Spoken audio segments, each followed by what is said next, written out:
శబరిమల అయ్యప్ప ఆలయంలో అరాకొర మౌలిక సదుపాయాలతో భక్తులు తీవ్ర ఇబ్బందులు పడుతున్నారు. భక్తుల రద్దీకి తగినన్ని చర్యలు తీసుకోకపోవడంతో ఇక్కట్లకు గురవుతున్నారు. ఆలయానికి వచ్చే భక్తులకు విడివిడిగా క్యూ లైన్లు ఏర్పాటు చేయకపోవడంతో స్వామివారి దర్శనం ఇబ్బందిగా మారింది. ఆలయంలో మౌలిక సౌకర్యాలు కల్పించడంతో కేరళ ప్రభుత్వం పూర్తిగా వైఫల్యం చెందిందని భక్తులు విమర్శలు గుప్పిస్తున్నారు.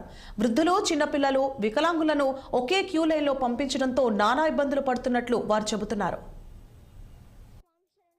శరణం స్వామియే శరణమయ్యప్ప. నేను కన్యస్వామిని ఫస్ట్ టైం కొండకు వచ్చాను. మా చెల్లెలిద్దరు కూడా కన్యస్వాములు ఫస్ట్ టైం కొండకు ఎక్కారు. మా చిన్నపిల్లలకు అసలు ఎలాంటి సౌకర్యం లేదు. ఇక్కడ చిన్నపిల్లలకు సపరేట్ క్యూ అనేది కూడా లేదు. మేము పంబోలో 4 o'clock స్టార్ట్ అయితే ఇక్కడికి దర్శనం అయ్యేసరికి 6:30 అయింది. చిన్నపిల్లలకి త్రాగడానికి వాటర్ లేదు. వాష్రూమ్ అడిగితే వాష్రూమ్ కూడా పంపించడం లేదు. అసలు ఇక్కడ ఏ సౌకర్యం లేదు.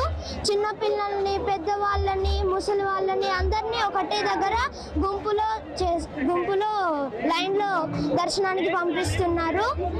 మాకు అలా చాలా ఇబ్బందిగా అవుతుంది. అసలు బ్రీతింగ్ అనేటిదే మాకు రావట్లేదు. ఇక్కడ చాలా క్రౌడ్ ఉంది, చూస్తున్నారు కదా మీరే. స్వామి శరణం అయ్యప్ప శరణం స్వామియే శరణం. విద్యా వ్యవస్థను రాజకీయ